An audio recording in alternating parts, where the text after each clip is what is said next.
O count.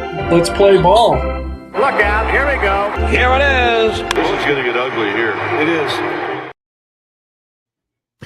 Hello and welcome back to Skaters on Baseball. I'm Schmitty along with Christian Cooper. And today we're going to try something a little different. We're going to go into the San Francisco Giants 40-man roster, player by player. Christian's probably going to do some high-tech critical analysis, and I'm probably going to be more yay or nay whether we should have them on the roster or let them loose. But there's going to definitely be some banter here. If you're around, please chime in. We'd love to hear what your comments are.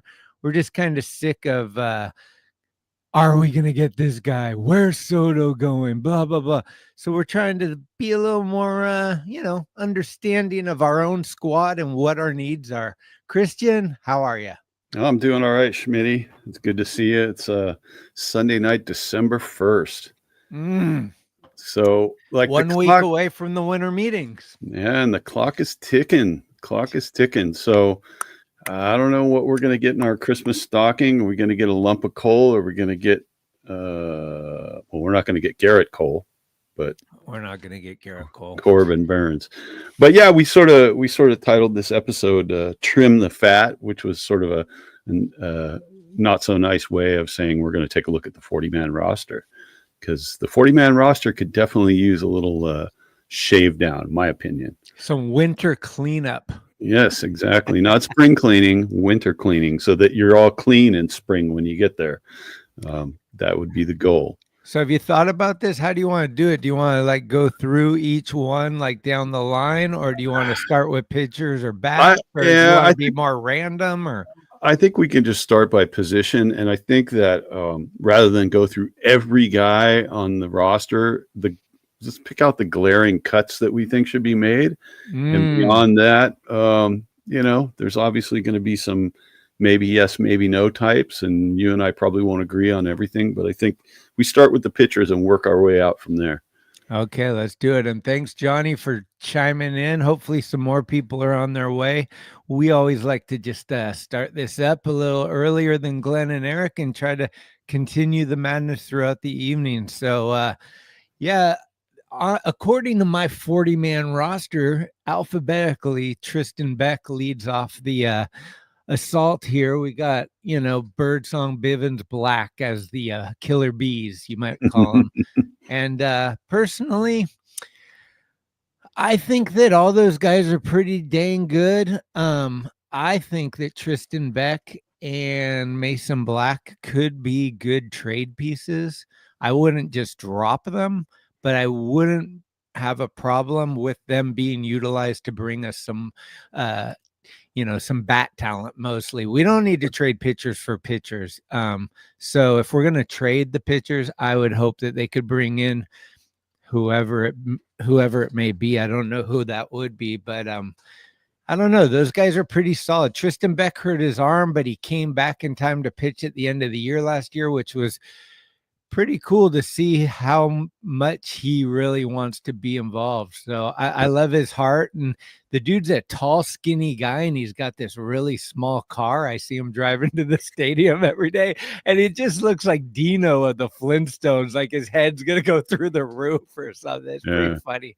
Yeah. But, he's a big, strong dude. I mean, I think when I go down just on the 40-man, looking at all the pitchers, what a glut of right-handed pitchers the Giants have and how few left-handers they have. And I think that's got to change a little bit, and some of the guys that I'm looking at, I mean, it's too many right-handers. And I think a lot of these guys maybe just don't have what it takes. So I agree with you. Beck I think would be a good trade piece, but you probably have to bundle him with somebody else, Spencer Bivens, he just didn't show me anything other than sort of great story.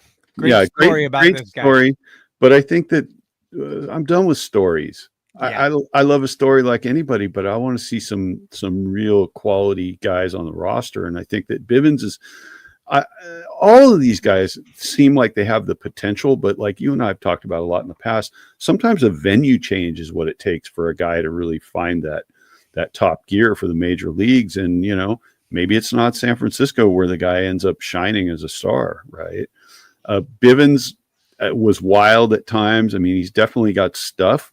When you compare him to Hayden Birdsong, I mean, Hayden Birdsong is qualified rotation piece, whereas Bivens is kind of a role filler. Let's, you know, not even an innings eater because he's only really good for about 2 innings max, right? Yeah, I was going to say out of the Killer Bees, we can both agree that Hayden Birdsong is the stud out of that group. Yep.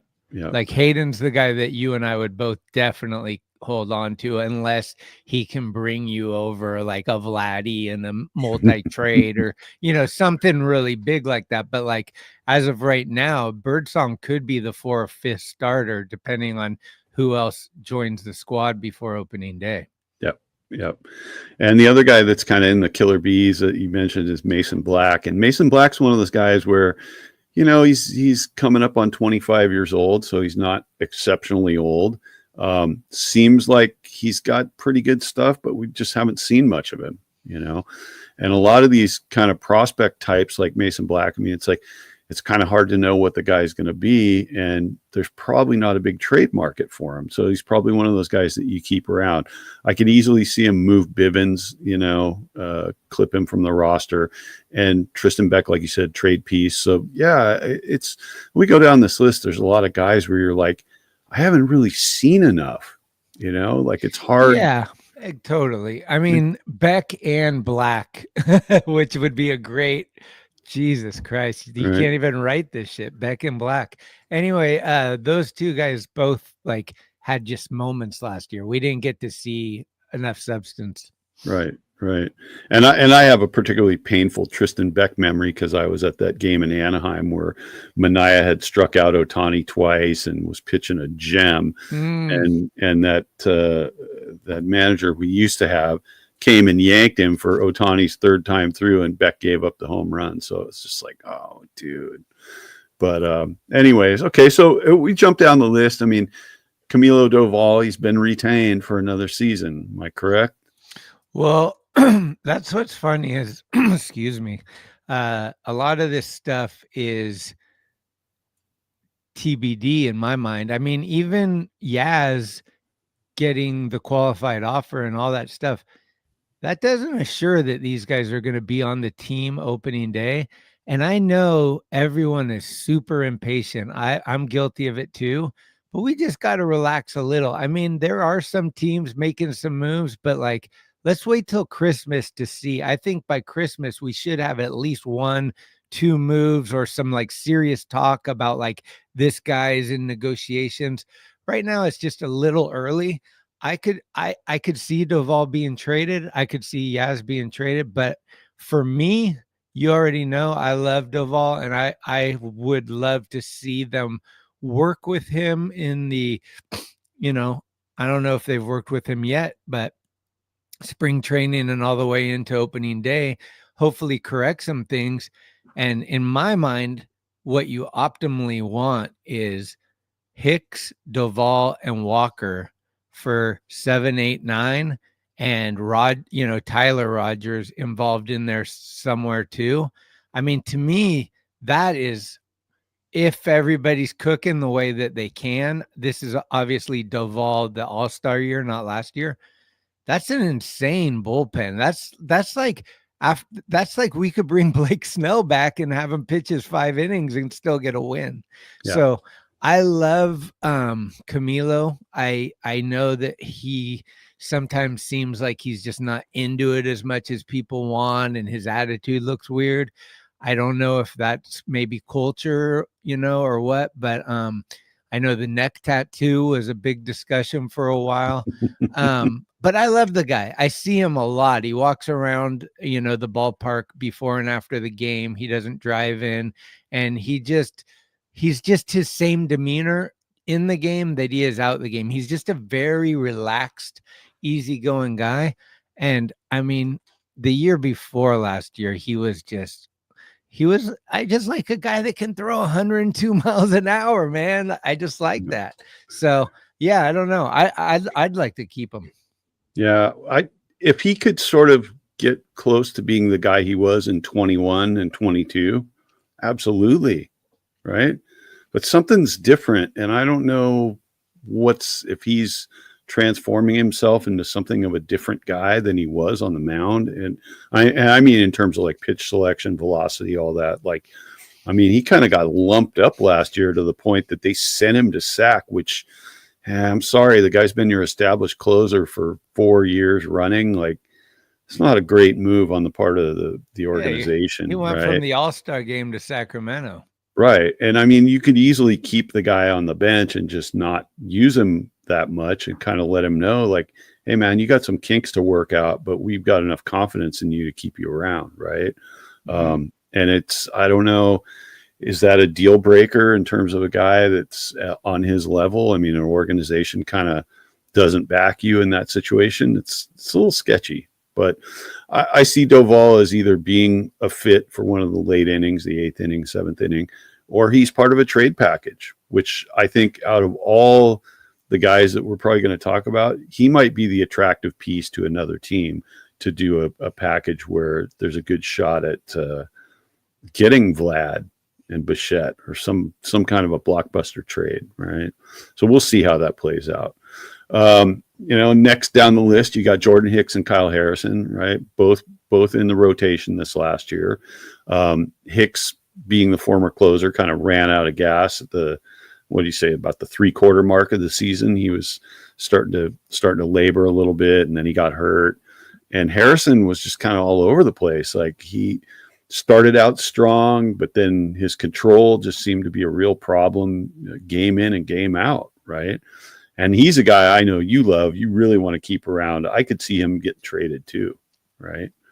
I mean, he's young, he's definitely strong, he's got good velocity, and it's just I don't know what he's going to be. Yeah, here's the thing for me with Harrison. He did hurt his ankle a little bit last year and missed some time. And then when he came back, he just didn't seem like he was the same as he was early on. And he also is young and new to this whole I'm a pro pitcher now. And I think just like Patrick Bailey, they both need to work on their conditioning and understand what stamina is needed for a full 162 games.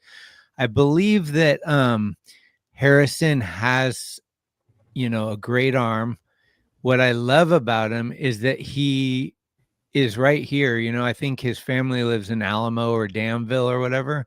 So all the rhetoric about, like, do people want to come to the Giants because the weather and the ballpark, all this stuff. We have guys that grew up here that understand the weather and stuff, and Harrison's one of them.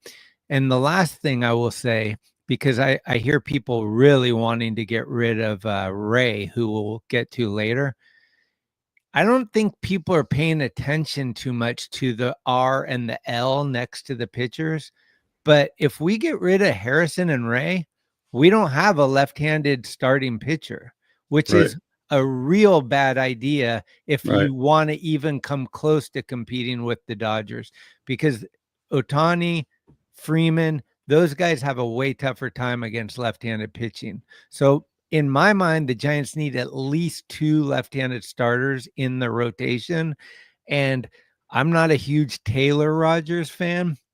So if we were to replace him, I would definitely want to replace him with another lefty, because I think Miller will grow into something really special. He's looked pretty good. And I don't know if we have another lefty in the bullpen besides those two. Do we? Yeah, not really. I mean, it's Slim Biggins, right? Yeah. So, in my mind, like, that's kind of why I was like, we should get one pretty damn good lefty reliever. And then we got to talk. Are we going to get rid of Harrison or Ray? If we are, we need to replace them with a left-handed starter. Yep. That's just where I'm at with that. And so I guess, like, what are our options? And I think just Harrison's probably better than what we'll have to do to get somebody that's better than him that's left-handed. That's just where my head's at. Yeah, it's true. And also, just because we're talking trade doesn't necessarily mean a preseason trade, I mean, Harrison could be a piece. They might move at the trade deadline if, the house is on fire and it's looking like, oh shit, it's rebuild time, Yeah, go out, maybe trade him, see what you can get for him. But definitely it's such an imbalanced roster pitching in terms of like right, left. There's only a couple of left-handed guys, right? And I think Buster has to be in tune with that as a catcher. So that's going to get worked out, I would imagine. Sure. And so it's, I think the Giants traditionally have been right-hand heavy pitching for a decade. It's just kind of the luck of the draw, the guys they've drafted, whatever.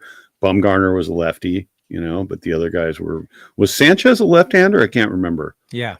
Yeah. Okay. So I can't remember. No hitter, Jonathan Sanchez. You better believe it. That's right. And the other thing that makes me feel like Harrison might be a good fit to stay is that both he and Birdsong are exactly the same age. They're only like 15, 16 days apart, right? They're 23 years old. So the potential with their age, I mean, the experience isn't quite there yet. And we saw that with Birdsong where the stuff is undeniable, but it's just, I think the bright lights like got to him a little bit and he never really made it out of the fifth inning, even though he pitched great. It just, the pitch count got up there and maybe they were just worried like, yeah, we don't want to wear this guy out. He's young. He needs to like break in. Right. And I don't know that Birdsong even threw that much in spring training and the minors. So when they got him up and you're looking at this little kid, he probably can't even grow a beard yet, Yeah, I mean, I think people get impatient with stuff, but the way I look at it is you can have one of two routes. You can pick up a Carlos Rodon for 1 year, hope he does good, but if he does good, you lose him. If he doesn't do good, you're stuck with him, which is just, it's great for that 1 year, but that's it.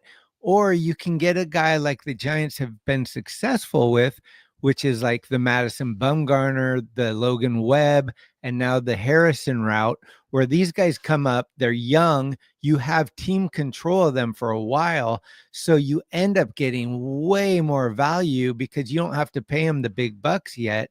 And then last year, in my mind, you got a plethora of these guys. Like there's like 8 dudes, right? And so this year is the year to say, let's figure out who the top guys out of those 8 are, right, and kind of like slim the fat. Maybe one of them goes into the bullpen as a long reliever, but let's keep the gems and then trade the other ones because I mean, people laugh, but I do think we have some really good pitching pieces to other people's puzzle. Sure. Yeah. I think there's a lot of good fits for potential trades. And, traditionally going back, 15 years or so, the Giants, most of the starting rotation has been homegrown talent, guys they drafted into the system, right? And look at how well those pitchers have done. And meanwhile, the bullpen was just mostly a lot of trade acquisitions or free agent acquisitions. They didn't have a whole lot of homegrown relief pitching, which is kind of interesting, right?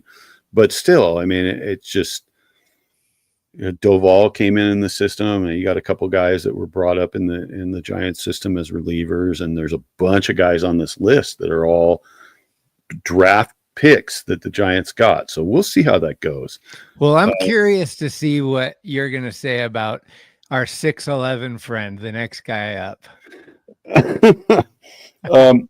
He can go. Peanut butter and Sean jelly. Yeah, he's got similar stature to Randy Johnson, but in height only. I mean, right. you look at Randy Johnson. I mean, obviously the year he spent with the Giants, where he mostly didn't pitch much and got hurt and was done. Look at the physique on that guy compared to Jelly. It's like, well, no wonder Randy Johnson's one of the all-time most dominant pitchers in baseball, and Jelly is just kind of a throwaway, Nice guy, he's funny, whatever, but it's like, man, you're here to win ball games. You're not here to serve it up. And I mean, he did pitch a couple of really nice, clean innings this year, but he did have a lot of innings where things spiraled out of control real quick. And, you can, in this day and age with the 3-batter minimum, you can't afford to have a guy like that. It's a liability, It's not like when Bruce Bochy was going, okay, I got it all lined up. I'm going to have Gene Machi pitch to this dude. Then I'm going to put in Javi Lopez to pitch to this dude. And then I got Brian Wilson to pitch to these dudes. Like, see, Johnny T's got it. Affeldt, right? Affeldt was. Yeah, Javi Lopez, Affeldt. I mean, the lefties that were super solid. Like, right.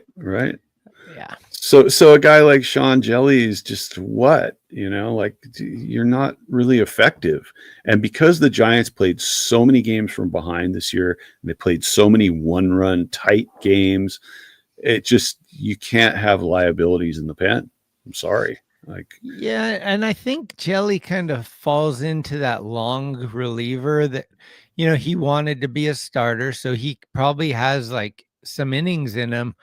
I just don't know that I think we can do better. I think that if we're looking for a long-term reliever, I think we can do better. I think that if Landon Roop doesn't make the starting squad, if one of these Keaton Wynn, some of these other guys, they just look like they have way more potential to me and more consistency. They're more exciting to me to be a part of the roster. Jelly's got this real bad attitude too. Like, you know me, like I'm always gonna throw in like my autograph journey with these guys. And if they give me the cold shoulder too many times, I'm ready for them to hit the road. So Sean Jelly could suck it when it comes to autographs. He doesn't even acknowledge you. It's crazy. Yeah, but, I was, when Jacob Junis left, I was kind of hoping they were going to extend Junis by a year or two and not bring somebody like Jelly into the picture. I like Junis. Junis was a multi-purpose guy. He was a starter. He could pitch out of the pen, long relief, like what you're talking about, multiple innings guy. I really liked Junis a lot. He did get hurt, and there was some other stuff that went on, but compared to Jelly, I would have kept him. I mean, it's done deal now. So anyways, we got to see Trevor McDonald pitch one time this year, and he had a pretty decent outing, but yeah, they're pretty high on him. He pitched really well throughout the River Cat season, and he got I think they brought him up just kind of to award him like, hey, you did a good job.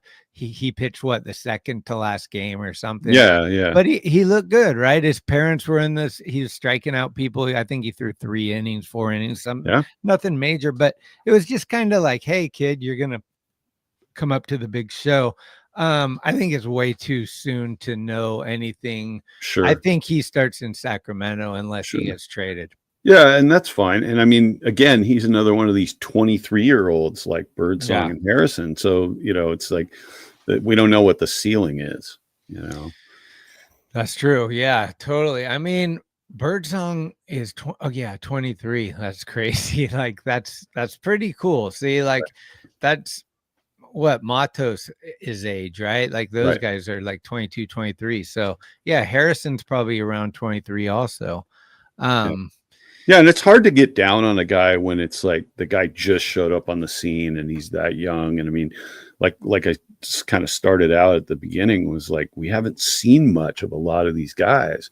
So spring training will probably tell us a little more. And some of these young guys, I definitely want to see them at spring training with the Giants organization, working out, throwing some innings, and just see what they're capable of and what their trajectory is, right? Mm-hmm. So anyways, we talked about Eric Miller a little bit. Carson Ragsdale, I know nothing about. I don't know if he ever even got into a game this year or not. So no, I think he was in sack all year.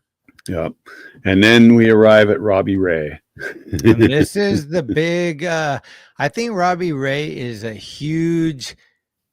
he's like on the fence and we don't know which side he's going to fall off of. Yep. He could be old Robbie Ray, like close to Cy Young performance, grunting out there and throwing strikeouts and just looking like almost like a Carlos Rodon-ish type player. Or he could come in and just not be able to find the strike zone like we saw a couple of times. I'm not sure. Last year was his first year after the Tommy John. So this upcoming year, you would hope he had more time to work on his arm and he's more comfortable throwing and all that. I mean, again, kind of the same vein as Kyle Harrison. These are the two left-handed starters we have. unless you bring me someone better, I want to keep these guys. Like, that's straight up. Like, I don't want to trade, Robbie Ray for Bellinger, or Robbie Ray for, I was hearing these things like, oh, they could probably trade 1-for-1, these guys. And I'm like, I'd be okay with having Bellinger, but if you're trading one of our 2 lefties for that, you better in the back of your mind say, well, we're going to get, I don't know, Sonny Gray, a lefty, or some other left-handed starter that would be at least comparable. Here's the thing that we know. Buster said pitching and defense. So to me, there's a better chance we're going to get Corbin Burns than Adames, because pitching and defense. I don't know that we'll get either one, but I'm just saying, like, the formula seems to be like the emphasis would be more on pitching and defense than a hitter type thing. So I don't know. I like Robbie Ray, and I think that last year we didn't get to see that much of him, and he opted in to stay with us, which is a sign that either he likes it here and or he's not confident that he pitched well enough that anyone else is going to, pay more than what he's already got the deal for. So I don't know. Again, I'm really curious. I know this is getting off track a little, but I am really curious to see the new regime and how they handle this off season. Are there going to be some trades? Because the Giants haven't been a huge trading team in the past. But if there are going to be trades, then let's see what those are. And then otherwise, what free agents are available that throw left-handed that are equal to or better than Robbie Ray? That would be the 2 questions I would ask. Yeah. Yeah. And Robbie Ray, I mean, we know his first 2 starts were stellar, and then after that the fall off was just, it was disgusting, right? And then he got hurt towards the end, but he really got rocked a little bit. Now he's coming back from Tommy John, so who knows, maybe he wasn't quite ready, and when they brought him back, he went out there hard the first 2 starts, and then it kind of, he didn't really have gas in the tank because he's still rehabbing from TJ. So we'll see what it goes. I mean, I'm fine with him being in the starting rotation, and hopefully he comes out fully recovered. When the season starts this coming year, he's going to be better for a longer sustained period of time. As long as we don't get stuck with a Luke Jackson scenario with him, it's good. And like you said, left-hander, they got to have it. It's crucial. So moving down the list, Randy Rodriguez. What are you in on Randy? I like Randy. I'm in 100%. Yeah. No brainer to me. This guy could be the next Camilo Doval. Like, he looks exactly the same. Like, he can just rear back and throw one right past the greatest hitters out there. The worry is, does he have other pitches yet? Maybe not. And so if they start kind of, understanding how he pitches, does he get hit harder? Maybe. But what age is this guy? Oh, he's 25. So yeah. So I mean, I like him a lot. I think he has potential to be better than he already is. Yeah. Yeah. I think there were some appearances that he had where he was just lights out. And then there were a couple other ones where it was, like you said, is it only the fastball? I mean, it looks like he has a little bit of a change up, and I think he tried to throw a slider a few times with absolutely no accuracy whatsoever. So that doesn't really work, But yeah, I definitely want to see more of him. Taylor and Tyler Rogers. Okay, obviously one of these things is not like the other, and Taylor, I mean, they gave him a qualifying offer, but I just really don't want to see much more of him, Whereas Tyler, everybody jumped on Tyler after that one game this year, and it was just so uncalled for. Tyler Rogers had the year of his career this year. he was just completely unflappable when he came into a game. And he had one bad game, and everyone was like, "Oh, this guy always sucked," and it was really lame, man. Well, Like, what it really is he leads the league in appearances every year, so you see him all the time, right, and you think that, like, yeah, like you said, he does one bad thing, and you think that's his MO, but no way. Tyler, I back Tyler. I think the novelty of the Twins is completely over. I don't even know if it lasted a year. And to be frank, the Giants just are not good at marketing at all. They're horrible with like these opportunities, like, you know, like we always say, nothing like it part 3. Really? You can't even come up with a new slogan each year? Like, they could have done some twin killing things that would have been really cool, but they just opted for the goofy, silly weirdness that like just kind of made it seem dumb and whatever. I think they should have had photos and video of them both warming up in the bullpen next to each other, like lefty and righty. There's so much stuff they could have done, but regardless, it's kind of the same thing as young Kim being friends with Lee. I don't really care about that stuff. I want a baseball player. Like, it's great that you're friends with somebody, but how do you play? Like, you know, that's the most important thing. And Taylor Rogers has time after time in my mind, and I watch almost every game. I feel like he really gives up a lot in a lot of crucial times, time after time. Like, it's not just once or twice. Yep. Yeah. And he's over, and like, I think he gets paid like 30 million for 2 years or something. Like, he gets paid way more than Tyler does. And, you know, that's the other thing. He was supposed to be a closer because he was at one time, but right now you don't even have confidence to bring him in the late innings. Well, and look at the track record. So he was the closer in San Diego. Okay. He gets demoted from the closer role. He gets traded at the deadline to Milwaukee. Is that right? Yeah, Milwaukee. Okay. And Milwaukee didn't even have any interest in keeping him beyond the end of that year. Right. So then he ends up with the Giants with his brother. And it's like, we all thought, I mean, I sort of thought like, yeah, this is going to be his resurgence, you know, like he's going to come back. He's going to be a badass in the late innings. The twin novelty did nothing for me, you know, but I thought like, here's a guy who was a closer in San Diego. He had that job a long time and he was pretty damn good at it until he wasn't. So you figure maybe it's just a bump in the road for him. But as it turns out, he's still on that bump in the road and has been all year. So, yeah, I mean, if they can unload him somehow, but again, left-hander, you gotta right. Back that with another left-hander, right? So here's the dreamer in me. If we could get rid of Taylor Rogers, maybe they have to eat a little of his contract. I don't know how that would all work out.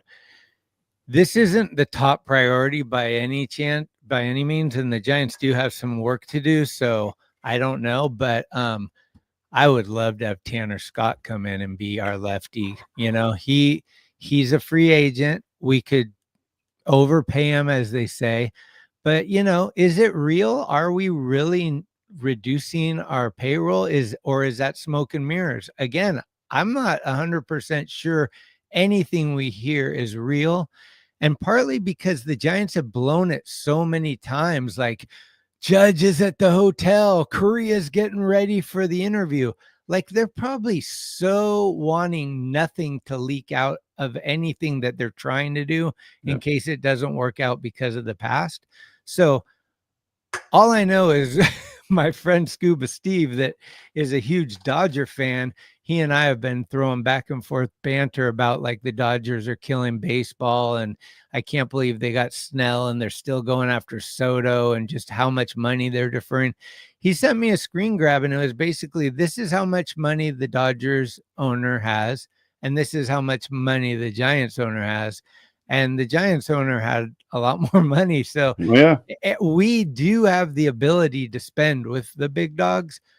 I just don't know what their MO is this year. Are they going to try to win, or are they just in rebuild, or are they going to do that same thing they've done for the last 10 years, which is like, we're kind of rebuilding, but we never rebuild. So, here's like Soler and a couple people, it's like, I don't know. But Tanner Scott in the Giant uniform, woo, talk about like what I was saying before. You got Hicks, Duvall, Rodriguez, Miller, and then you throw in Tanner Scott and Walker. Like, who knows who's going to be the end guy, but that's up there with the Guardians and just any team, right? Like, that's a huge bullpen. And then we got to get, like, are we going to get Corbin Burns? If not, do we want Walker Buehler? Do we want, like, I don't want Flaherty. I know that for sure. Bieber, like, and we'll get to the starting pitchers and all that stuff sooner than later. But yeah, those are my thoughts on the Roger twins. Yeah.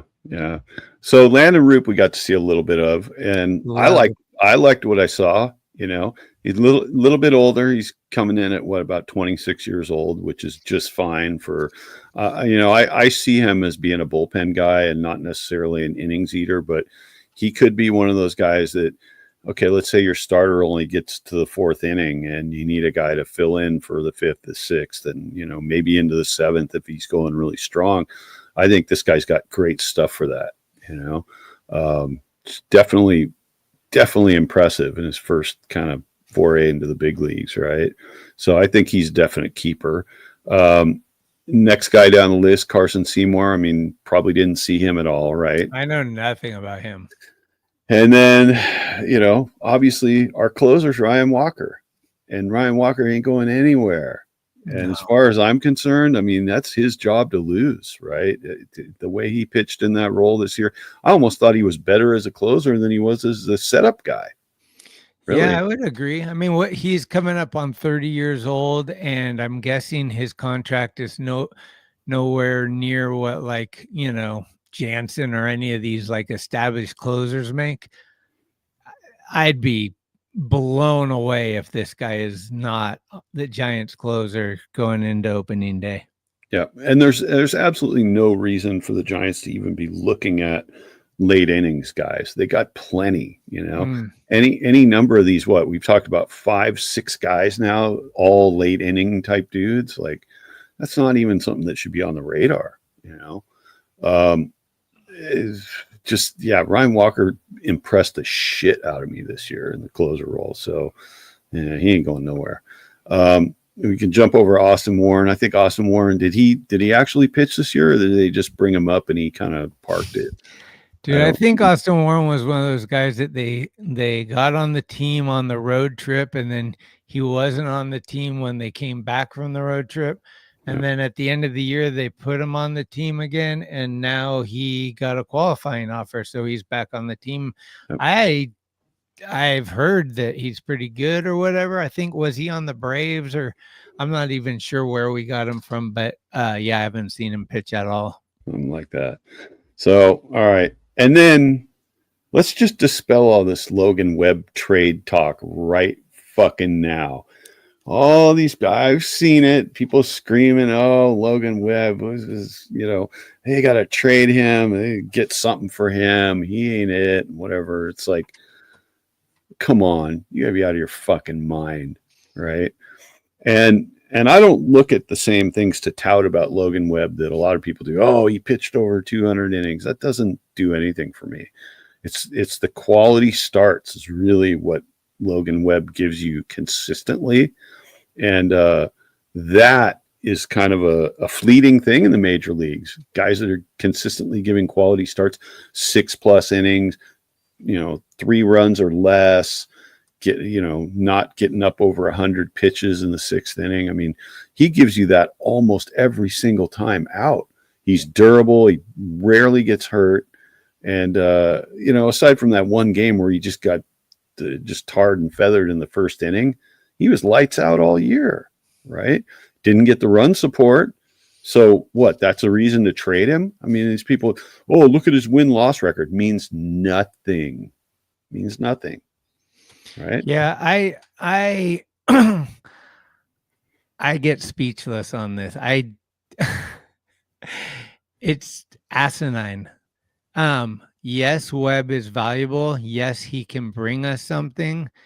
Is he our only trade piece? I don't think so. But regardless, it's like trading the captain. Like, this guy not only is a great pitcher that gets screwed like Matt Cain did, where he pitches great and then he gets no wins, so his win-loss doesn't look impressive, and so many people judge pitchers by that, including some of our friends. To me, this guy brings in the attitude that you want. Like, he knows the history of the game. He pitched Buster. He knows how important, the fan base takes certain things. Like, he gets the rivalry with the Dodgers and all those things. And he's also accountable. Like, he does all the post-game interviews. He comes out and signs balls for the kids a lot of time. He does the extra step. He's up in Rockland. He's courtside at the Warriors rooting for the Kings, which is funny to me. I don't care that he's a Kings fan. Good for him. Light the beam and all that stuff. But he brings the comedy and all that. So there's so much more to him. I just think that, like, yeah, again, I'm not opposed to trading anyone if it's for, like, the right thing. Like, if they traded Logan Webb for Vladdy, I might be like, I'd be bummed. I'd be like, man, it sucks we lost Webb, but I'd be stoked to get Vladdy. But I'm not just trading Webb to just trade Webb and get like 5 guys that might have potential in single or double A. Like, that just doesn't make any sense to me. I think people are throwing in the towel because of what other teams are doing, instead of looking at our team as, this is who we're going to watch all year. So we want them to play the best they're capable of. So improving the team, to me, is what, I mean, look, they were 1 game under 500 last year. I think that losing Snell hurts them. If they can replace Snell with someone that's comparable, that they're a better team already just doing that than they were last year. Jung-Hoo Lee, a full season, that's going to be huge. We're probably going to get a shortstop. That'll be huge. The Bird Songs and all those guys have 1 year of experience. That'll be huge. And the list goes on and on, but we will be better. And 87 wins, maybe not, but like, I hate the Debbie Downer, like, oh, they got Snell, let's just trade everyone, blah, blah, blah. It's like, the Dodgers are going to be the Dodgers, and that's one team. There's 29 other teams or 27 other teams. Like, let's just worry about us more and less about what other people are doing. Sure. And just the last word on Webb is this: he didn't get the run support, which means the hitting wasn't there to back him up. The defense was serviceable, wasn't the greatest. Matt Chapman definitely is the exception to that rule because he was fantastic. But really, like, just enough with the Logan Webb bashing. Like, it's just it's a non-starter, right? Yeah, and like I said, I've said this on the other channel. Logan Webb is a 20-game winner on at least half of the league's teams, if not more. Put him in Tampa, put him in Yankees, Orioles, Red Sox, anywhere in the AL East, he wins 20 games for sure. Okay. Yep. And if he's a Dodger or a Padre, maybe even a Diamondback, he probably wins 20 games. The Giants, I don't know what it is, but they've screwed him a lot, man. The bats don't show up, and he leaves the game winning sometimes where they lose. Like, it's just bad. Yep. So I don't know. Matt Cain treatment. So lastly, Keaton Wynn, I really liked what I saw out of him early this year. And then, as we found out much later, his elbow was messed up, and so he ended up going down. And then we don't know what he's going to be. So, I mean, if he comes back strong, and he's one of these guys that's 26 years old, so he could be trade bait. I like him a lot. He's a big guy, and I really like his stuff. But he's one of those 50-50s for me. Like, I would hate to see him go, but if they could get some kind of a really good return on a guy like that, excellent. Yeah, I again, he's kind of, for me, he's with the Killer Bees, where it's like one of those guys is going to be the 5th starter, probably Birdsong, unless spring training just goes, somebody steps up big. But they came out of spring training last year, and Logan Webb, Bailey, all these guys were like, Landon Roop has the best stuff in spring training. So I just kept hearing that. And then I saw him pitch and he had great stuff. But again, these guys don't have the stamina to go, every 5 games, going 6 or 7 innings. So I think that's going to be huge. Like who did in the off season, who hung out with Logan and figured out like what you got to do to train to do this, and how can you like maybe utilize other pitches to save your arm for times. And I think that's the same thing with Hicks too. I think like that was a huge experience for him, his first time ever being a starter. And he learned. I mean, he admittedly at the end of the year, he didn't want to say it, but he was like, dude, I'm gassed, And so he wants to be a starter. So in my mind, all off season, he's trying to figure out how he stays a starter for the entire season. All those guys should be on that same program. So trade bait, but also really good if they keep him. Yeah. All right. Well, that rounds out all the pitchers, and now we can get on to the short list of catchers. Tom Murphy, has he played a single game for the Giants? He did. That's when he got hurt right? He played like a week, I think. Like the one game he got hurt was in that rain, and he slid, and then he was out the rest of the year. Right. So obviously Bailey's our starter, and he's, if they can just stop him from switch hitting, right? Just let him hit left-handed. Don't fuck around with the switch hitting thing. His splits were atrocious right-handed, right? And he's going to be your guy, every day, but one day out of the week. So Johnny's asking, are we absolutely sold on Patrick Bailey? So this is exactly it though, Christian. Why are people so hung up on trading Bailey or getting rid of Bailey and Logan Webb? Like these are the two guys that aren't the problem. Right. And Patrick Bailey won a Gold Glove. This was his second year, but kind of his first year, the guy's not the greatest hitter yet, but he's still early on in his career. And like you said, I think a huge thing for him will be like, hey, dude, you got to lose the right side. Just hit from the left side. Then you're taking less batting practice, trying to figure out less, concentrate more on catching. But I mean, let's look at the free agents available, right?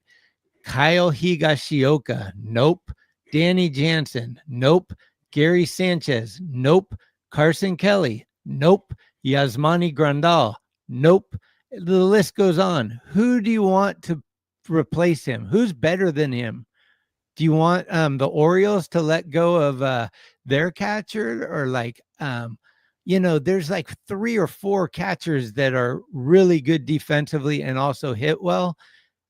Bailey's definitely a top 5 all around catcher in my eyes. Absolutely. And he's young. Like I love watching him play defense, just like Chapman. I mean, you just see that he's special.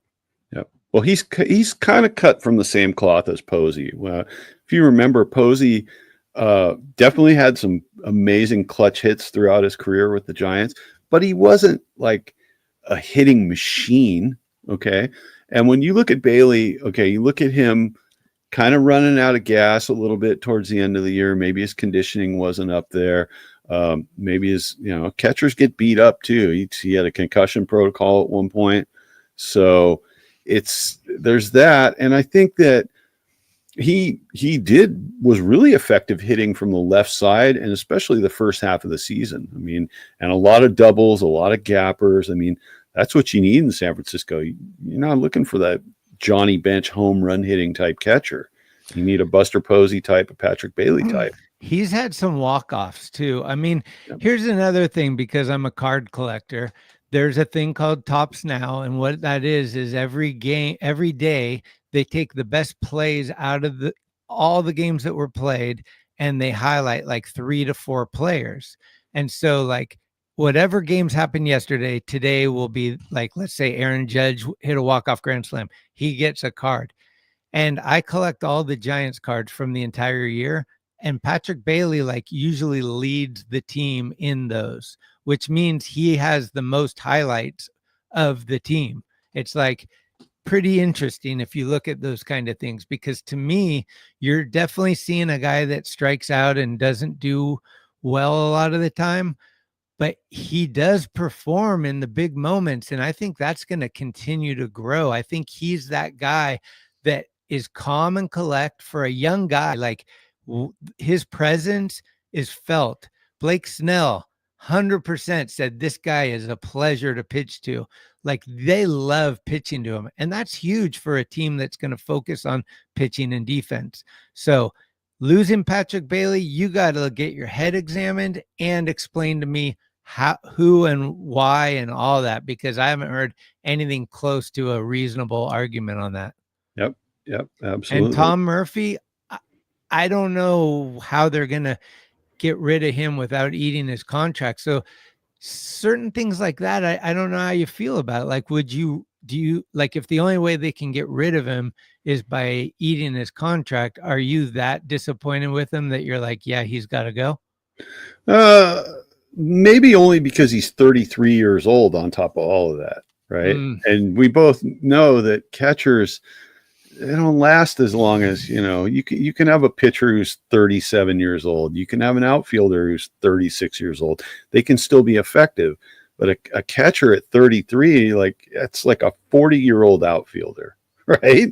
I'm just saying, like, I mean, maybe it's unfair to the guy. I mean, he got hurt, and we barely saw any of him, and then he's just like an injured list guy the whole year. And he got Sable down in Sac, who I like. You're maybe not sold on him, but dude hits. I mean, who's that, Sable? Yeah, I mean, his catching defense is, the catcher's interference and those sorts of things. I mean, he's not going to throw a lot of guys out, but what backup catcher is? Casale didn't throw anybody out. I think he threw out one guy all year, and he hit what, $140. So you can't do worse. Well, Casale's gone. We know that. Right. But I'm just using it by example. I mean, it's like if Murphy's not it and he doesn't have it, I mean, you got Sable, and like you said, the backup catcher market, it's terrible.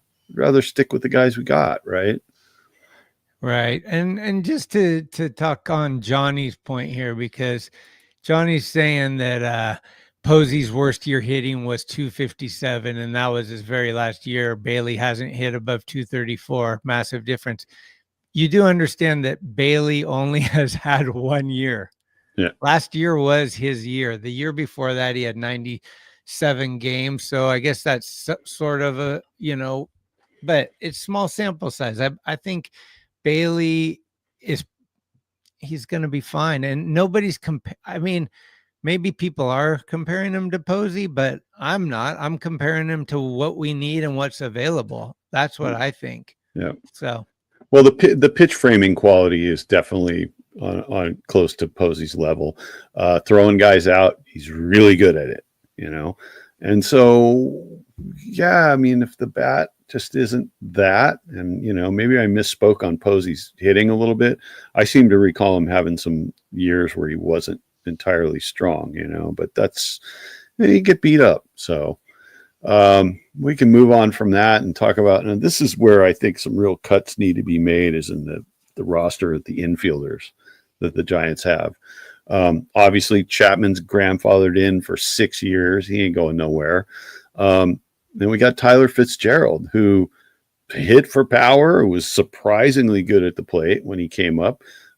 Short year, and he did really well offensively, but the defense was suspect. And when they put him at shortstop, it was more suspect. So I think he does fine as a second baseman. I don't see the Giants bringing in another second baseman. I don't know why they would. They've got two guys that can play second. I mean, if you count Schmidt, right? So, I mean, to me, it's like he's a guy you keep around. Wilmer, on the other hand, at 33 years old, and he just didn't hit a lick this year, and he's the slowest guy on the team. I think he's slower than Wade, actually. Sorry, Glenn. It's just terrible. That's Glenn's favorite player, and it's time Wilmer? for Wilmer. Yeah, he won the Willie Mack Award, and he definitely was clutch. For the Giants, he's hit a lot of important hits, but he and Wade both are just, they're having really some serious issues with their legs. And to me, a slow baseball player should only be the catcher. Yep. Yep. Yeah, and I mean the only other guy you could have a slow guy is your DH, right? Because if he's a guy that's going to just a ton of home runs, and you don't care if he jogs. But Wilmer, I as much, and I really like the guy too. I have always thought since they got him, like I'm happy this guy's on the Giants, But I think maybe he's just starting to break down to the point where it's like you got to just say, hey man, everybody loves you here, and we don't want you to go out just being a shade of yourself, right? Because last year was rough. And if it's going to continue to be like that, then people aren't going to remember Wilmer for the clutch hitting. They're going to remember him for just being an old, washed up, slow guy.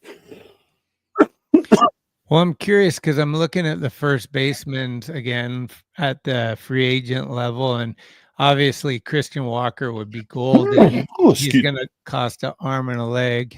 And Pete Alonso, obviously those two guys are like a whole different level. But as far as Wilmer's concerned, if we were to replace him with a first baseman, yay or nay, Carlos Santana?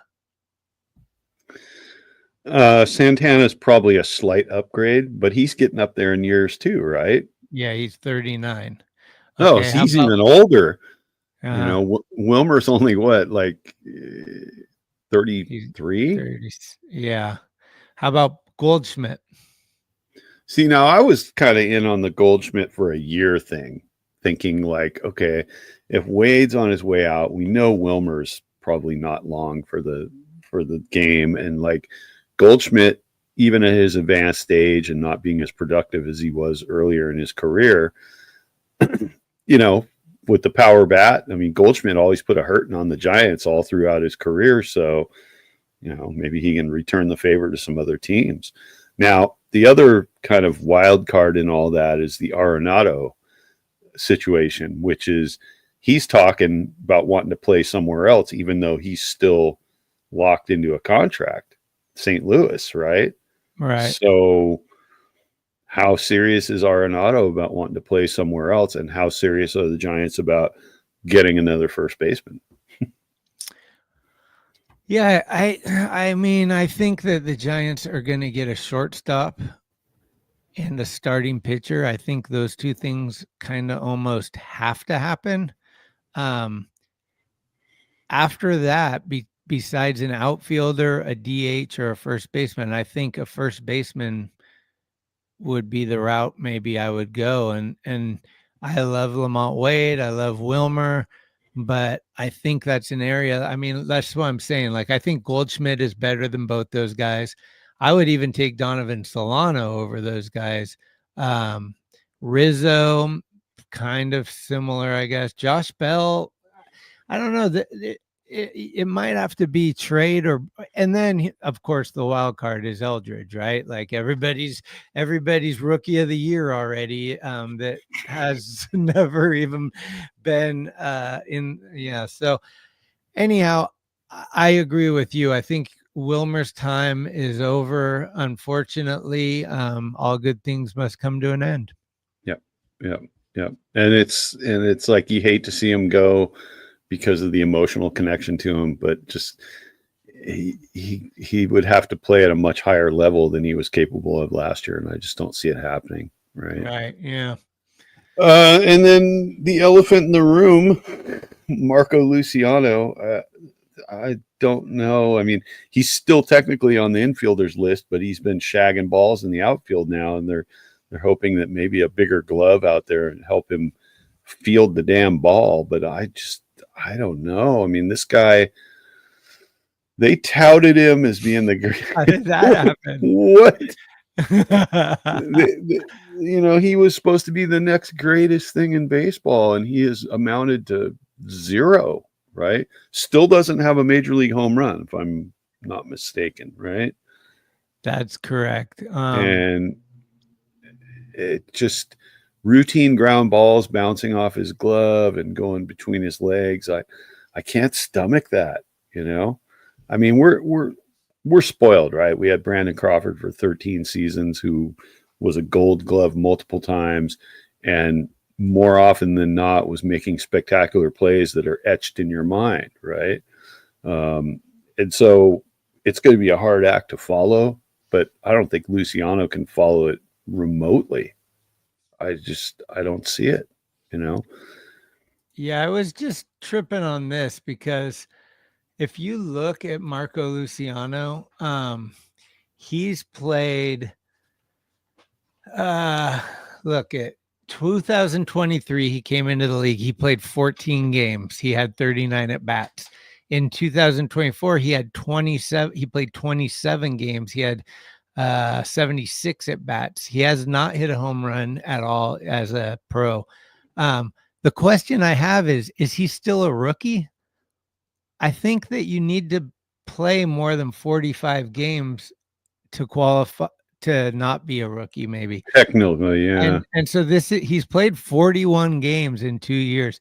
It's real small sample size. And so I think we can agree that the previous regime didn't handle their young talent very well, and Luciano could have been maybe helped out a little bit more than he was. I think that Luciano is going to be the deciding factor if the Giants get an outfielder or not. I think if the Giants, like, let's just say they got Santander, to me, that means they're over Luciano. Yep. But if they don't get an outfielder to be like the third outfielder, and that means Yaz is the third outfielder instead of the fourth, which I hope, that means that McRae and Luciano and Matos are going to be playing a lot of outfield as a river cat, and one of those guys is going to be their focus to try to bring up and be a pro. And that's kind of why the whole Bellinger thing. I mean, believe me, I hate the Dodgers more than almost anything else. I can't think of anything in my life that I hate more than the Dodgers. Yep. Yep.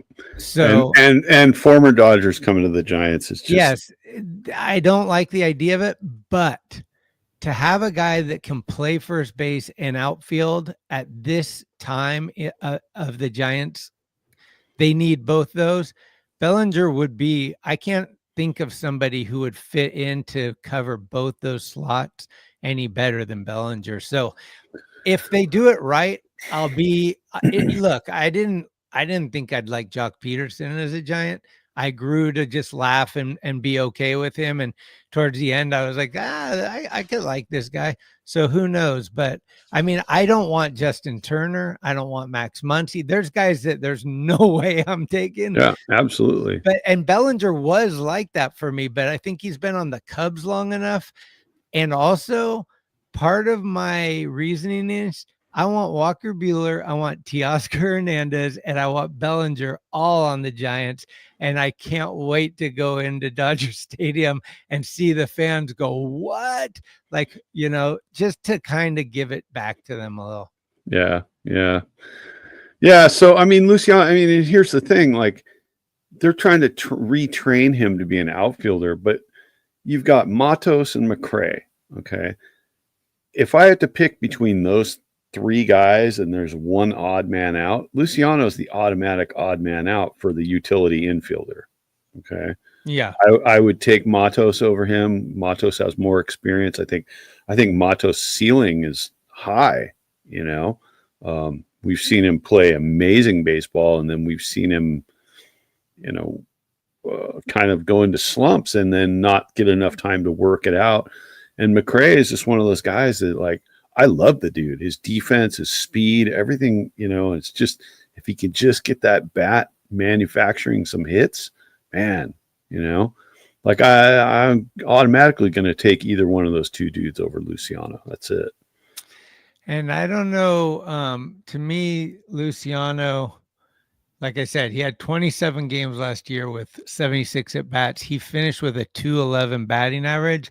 So, hitting 393 with when he got benched. I don't know if that was like he had 3 at bats, but I don't think that he had enough at bats to even like make note that he was batting 393 at all.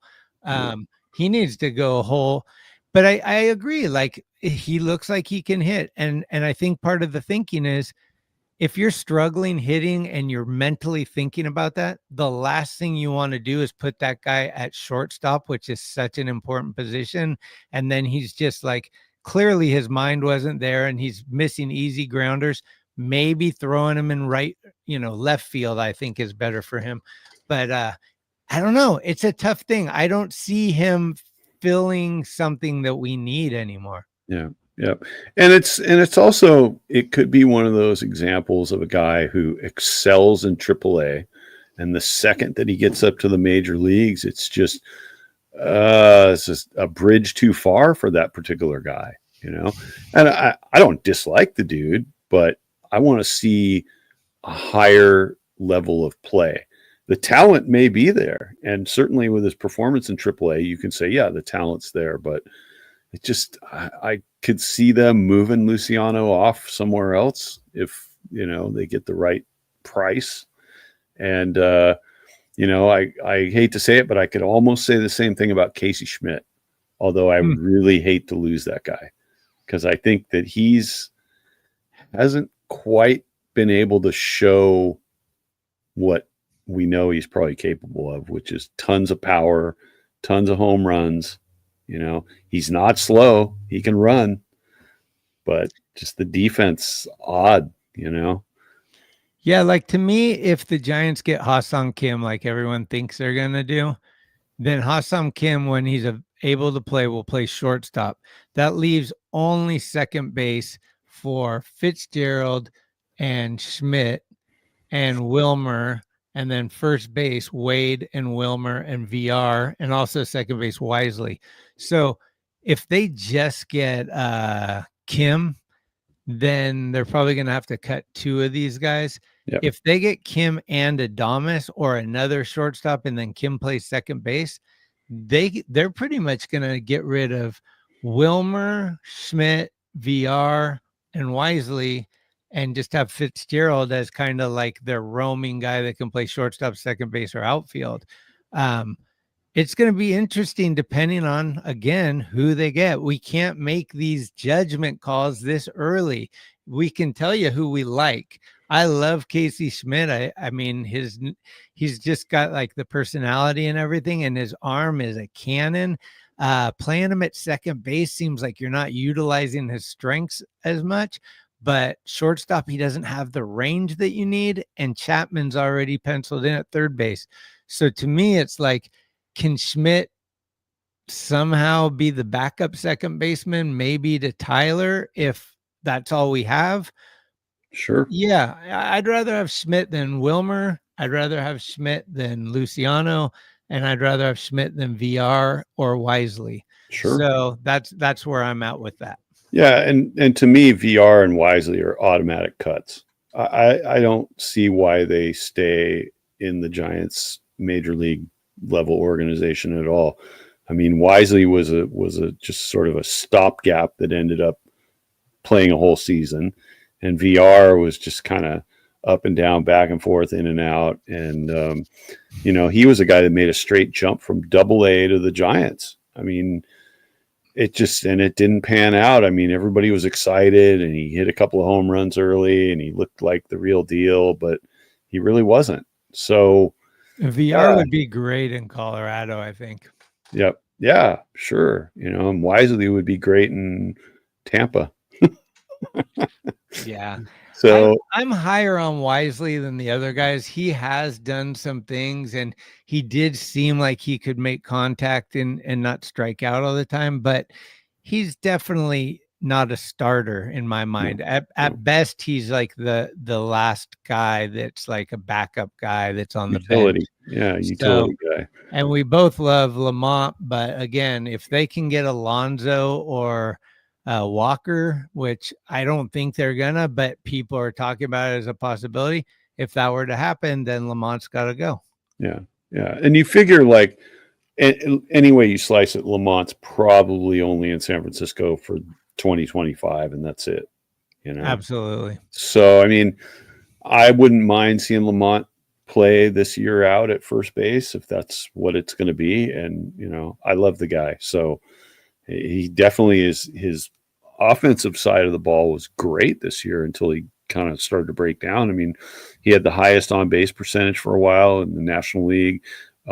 He had the highest batting average for a couple of weeks. So he's no slouch, right? Anyways, okay, so we can move on. Right. Get Into down the outfielders. Into the outfield. And the first guy on the list, Encarnacion. I mean, looks like he could be a mega power hitter and possibly I like just this guy. a full-time DH. Seems like a real clubhouse, like gets the energy going, He was tearing it up. If you ever look up his Mexican League highlights, the guy was on fire. Yeah, I think he's a guy that brings in almost the Pablo Sandoval flavor. Like he's kind of fun in the clubhouse. Yep. And he's a beast. I mean, he's what, 6'4", 250 pounds. And Yep. he makes good contact and he drives the ball to the opposite field, which is always a sign that the guy can hit. So again, we can replace him with a better player. But as of right now, I'm definitely keeping him. Yep. And barring them picking up anybody else, in terms of a big bat, I mean, maybe he's your DH, right? I mean, he would be the DH. I wouldn't really want him to play in the outfield too often. Right. So that's pretty much a no-brainer to keep him on the roster. Jung-Hoo Lee, we don't even have to talk about. He's in a 5-year deal. That's my guy.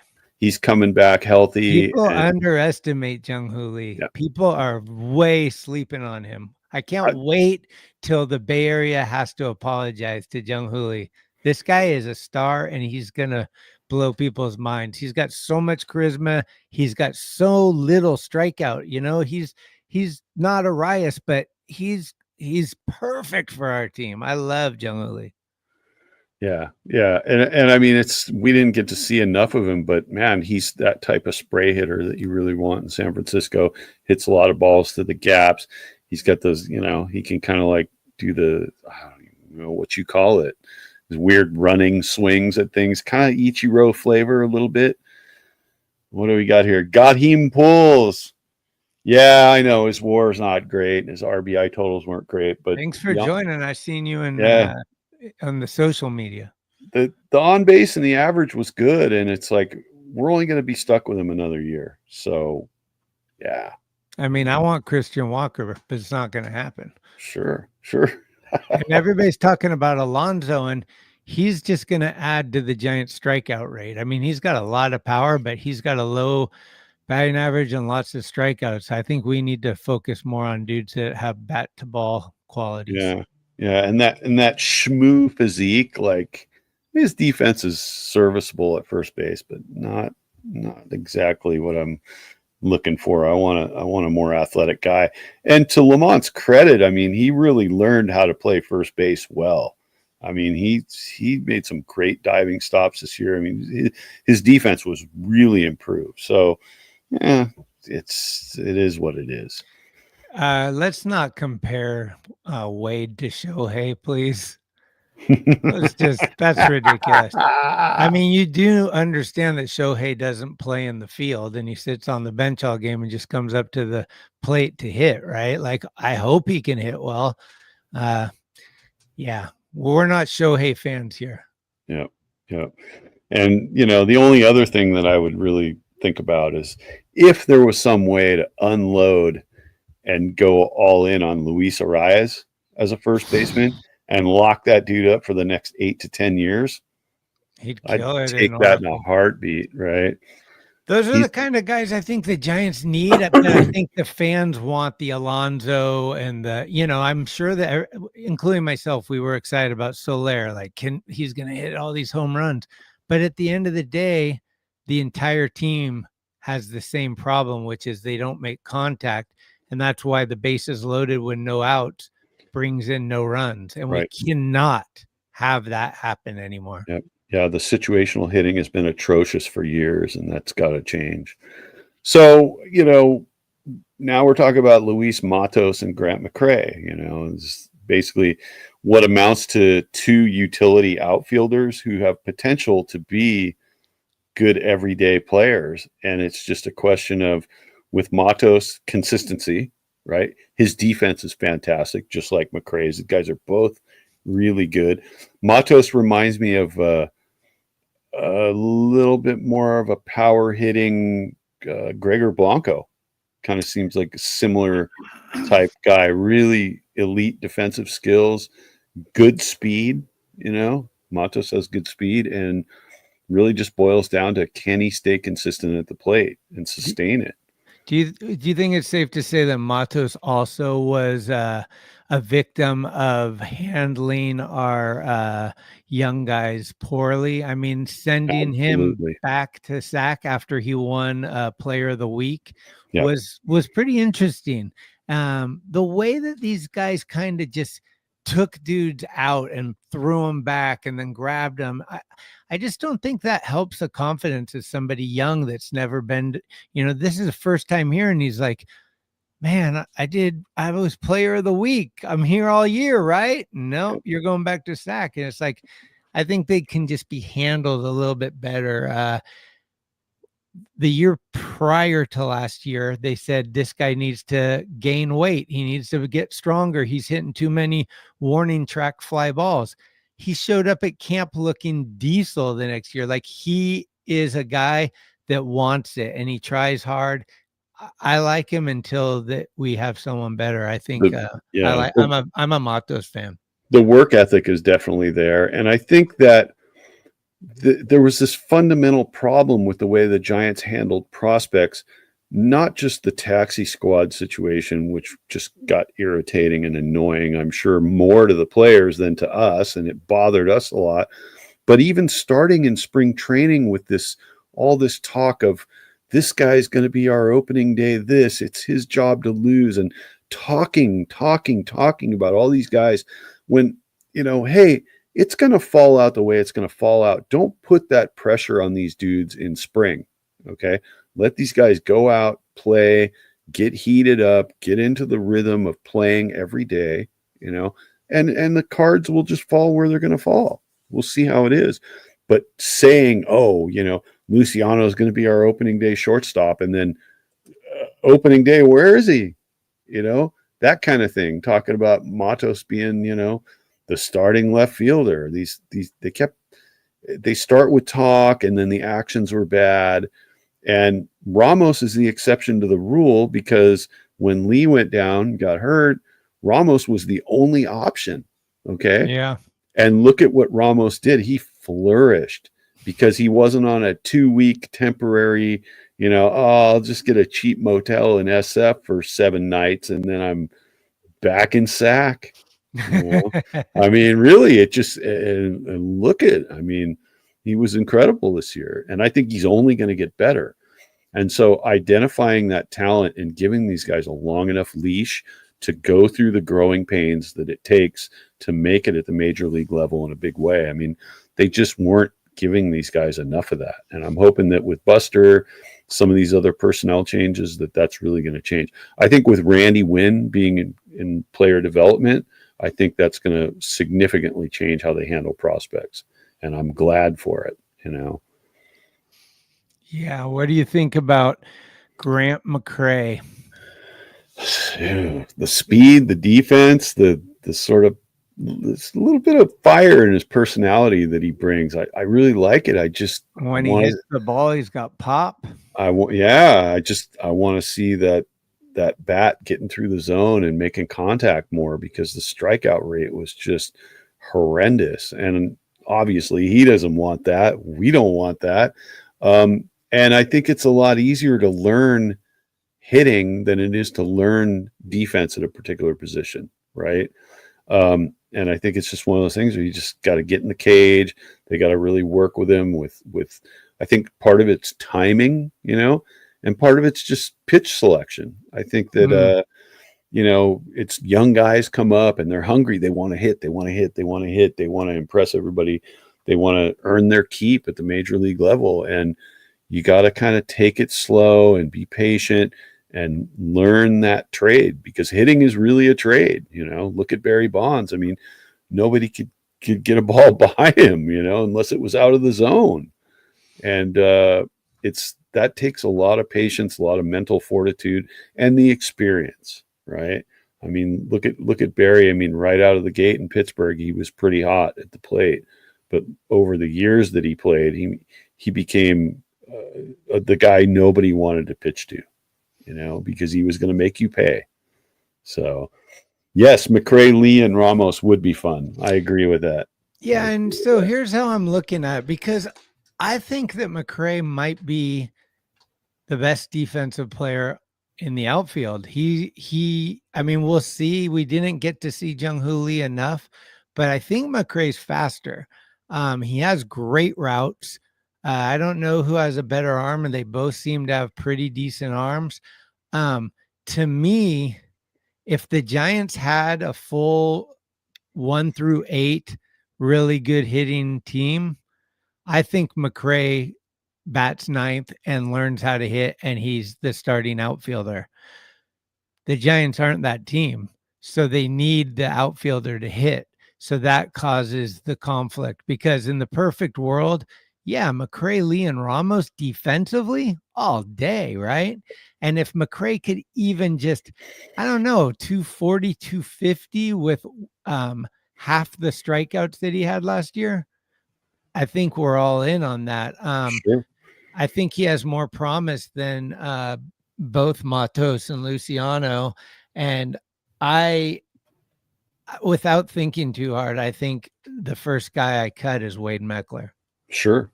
I don't need this guy on the team. I don't need him representing the Giants. I just don't like Wade Meckler. He was overhyped coming up the year he came up, and he was supposed to be this guy that never struck out, and then struck out 7 times in a row. It was like, I'm over that guy. Yeah. There's nothing about him that does anything for me. I mean, he's small. Maybe he's got a little speed. The defense, the routes in the outfield are like, wait, the ball's going over there. Where are you going? So, and McRae, just to jump back for a second, I mean, he's a guy no matter what you got to keep around. Okay? I hope so. Even if he becomes a sort of Dave Roberts pinch runner, utility dude that kind of works his way into the lineup after a season, fantastic. You can't get rid of that guy. You got to keep him, hopefully keep him at the major league level, but definitely keep him in the organization and keep him hot, because once that bat comes around, dude, he's going to be a beast. Yeah. And he's turning 24 next week. So yeah. I mean, the future still looks really bright for this guy. He's probably going to grow and get bigger and just better, so I'm all in on McRae. And for anybody that skates out there, this guy can do kick flips. He knows how to skate. And that was really cool for me to hear. And I talked to him a little bit about it one day when he was walking in. I was like, hey, man, I work at Thrasher. Like, I heard you can do kick flips. And he's like, yeah, I was sponsored for a while by my local skate shop and stuff. And like, that's just amazing. Yeah. I love that connection. So we're getting down to the end of the list on the 40-man, and it's Ramos, who could be our MVP. Could be a league MVP at one point. I don't think he's even remotely at the top of his game quite yet. I think 2025 is gonna be a huge year for Elliot Ramos. I really do.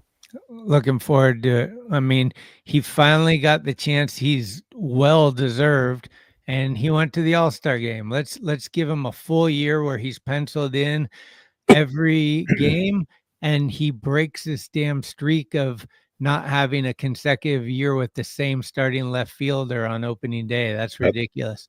And we need somebody to hit 30 home runs this year too. So if Ramos wants to do all that, I'm in. Absolutely. And he would be the biggest beast outfielder the Giants have had in quite a while. He's kind of like he's like a football. He's built. He's built. He's built. Got it, but he's got a cannon for an arm. He's fast enough. He's got power, and he makes good routes and plays good defense. I'm a big Elliot Ramos fan. Yep. And so then we're down to Yaz, the end of the line, and like we talked about, he's got another year in SF, and so what is it going to be? they don't really have any choice but to keep him around, and he's going to play. He's going to get playing time. His defense is still great. His hitting has not been what it was when he first came to the Giants, and that's a little bit of a concern. So is he a starter? Or is he not a starter? Right? I mean, are they going to juggle between guys? I mean, what? I don't really understand. I want Yaz as my fourth outfielder, and I want him to play much less than he's played in the past. And be a late inning defensive replacement because he's freaking amazing in right field at Oracle, especially. But the guy gets injured too much. That's the problem. The guy's running around, diving, jumping. He's going full throttle all the time, and his body gets banged up, and then he's out for a while, and that causes a lot of problems for the team. I think if he plays less, he'll get injured less, and then that might give him more fire under his butt to, like, when it matters, he better take care of it. You know what I mean?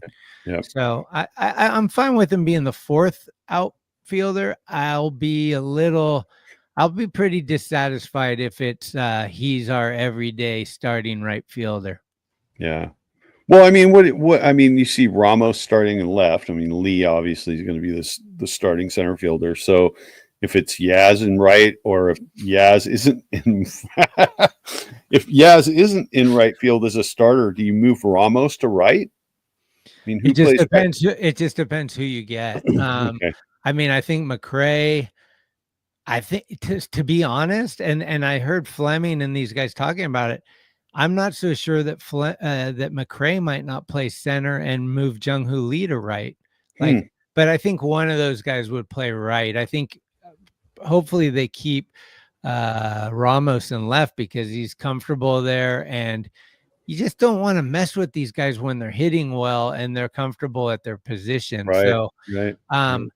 The only other thing is, is there a chance they get Santander? Is there a chance they get Tio? Is there a chance they get some other outfielder trade wise or free agent? We don't know that either. And if that happens, that would be, that would juggle up the whole thing too. So it's just going to be kind of wait and see. I think you mentioned it, but I think Yaz getting traded to Boston for Abreu somehow in a package kind of makes a lot of sense. Like, finish his career at Boston, they'd eat it up. We got another Yaz, and if the Giants, here we go. Look at this breaking news: the New York Mets signed Frankie Montas to a 2-year, $34 million contract. Pending the physical.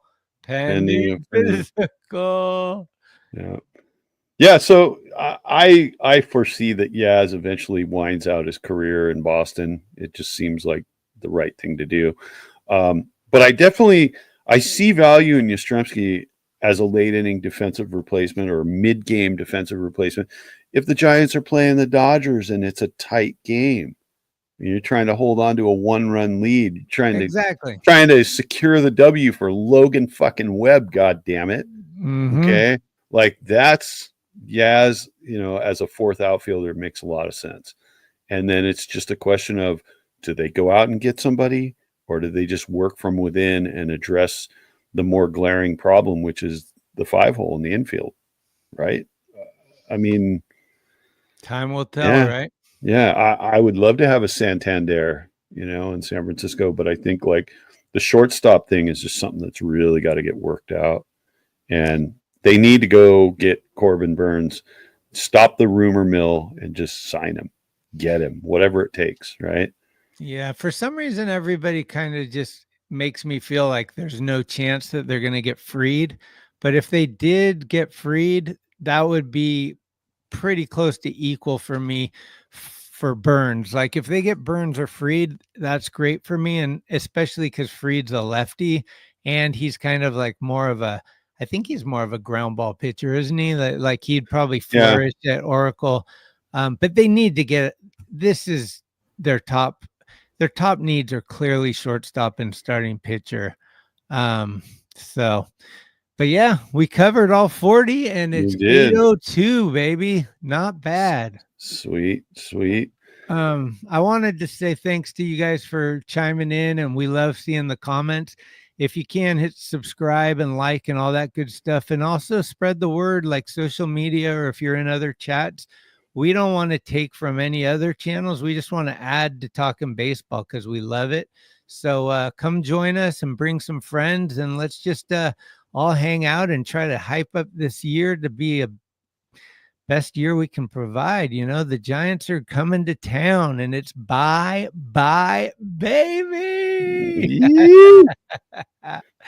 Yeah. Thanks, Christian. What? Yeah. Any last thoughts? No, but I'm thinking maybe in the future we can get Gatheem Pools to come on and join us with a link, and let's get some other faces in here just for fun, see what happens. Yeah, I think is Gatheem Pools. Are you the one that works at the stadium and does the groundwork? One of the guys out there was hitting me up, and he said he'd be down to come on. So always welcome too. So yeah, let's do it. We're Skates on Base on Instagram, and obviously right here on YouTube as well. I think I got a Skates on Base X account that gets used once in a while, but yeah, DM us or hit us on the socials, and yeah, let's go Giants. Yep. And I guess we'll be right back here with another pod soon. And if there's any breaking news that's really big and really breaking, maybe in a little emergency pod, as they 100%. And so I want to part with this. I forgot about this. So I bought this jersey, one jersey, right? It was a Hunter Pence jersey. He was number 8. Yes. Right? And yes. And then Hunter left, and it was a Conforto jersey. Now Conforto's leaving. Who's gonna be the third person? Will Ha-Sung Kim be number 8? It as yet to be determined. Anyway, if anybody wants to predict who the next number 8 is going to be, that'll be fun for me because I'm getting excited to have a third person's jersey with one purchase. Now, I love it. Did this jersey have a name on the back when you bought it, or just a number? See, I was hoping you'd turn around and see all the like little stitch marks from 2 different last names on the back. So I'll add this quick little story real quick. I've never put a guy's name on the back of my jersey. I always had a thing about that. Like, I don't want someone else's name on the back. And also, if they get traded just like this, I still can wear the jersey because it's somebody's going to get that number. Right. Except when Casey Schmidt came to the team, I was like, people call me Schmitty. His name's Schmidt. I'll put Schmidt on the back. Guess what happens? The next year, Bomel comes and takes his number, and Casey has to wear a different number. So now I got a Casey Schmidt jersey, but with Bomel's number. I can't win, boys. I can't win. Yeah, there you go.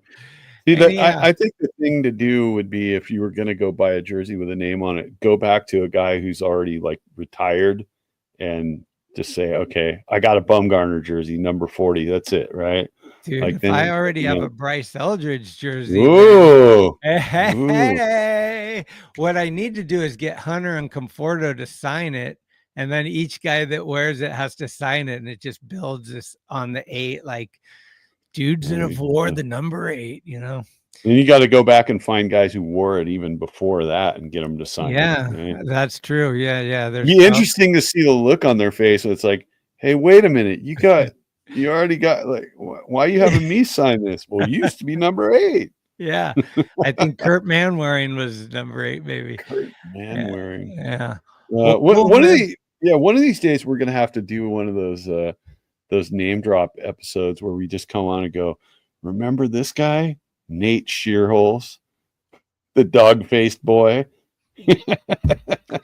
Yeah, we're always down for ideas and themes too. And if you're rooting for another team and you want to talk ball about that, not scared. Our friend Curtis Franklin will be joining us soon, and we'll probably be talking a lot about the Cincinnati Reds. So all ball is fair, and there's never too foul, right? Yeah, absolutely. All right. Well, thanks everybody for tuning in. Hey, I watched The Godfather on Thanksgiving, huh? Yeah, I was just watching that today. Love it. Oh yeah. Well, we'll see you guys soon, and we'll probably be in on the Glenn and Eric show before we're back here, but you never know with us. But yeah, thanks for tuning in. Cheers. And we are. Thanks for listening to this episode of Skaters on Baseball. If you liked what you heard, please spread the word, give us a good review, or hell, blow us up on your social media if you're down. Follow us at Skates on Base on Instagram for baseball news and other fun stuff. We love comments and listener participation, so bring it with an audio clip or an email. You can email us at skatersonbase@gmail.com. We're everywhere you get your podcasts, and we'll be here all season long. Let's go, San Francisco. Let's go, Giants. I'm excited to give everything that I have for these next 6 seasons and, see where it takes us. They can't say it anymore, Complete game, shutout, no hitter, leave me alone.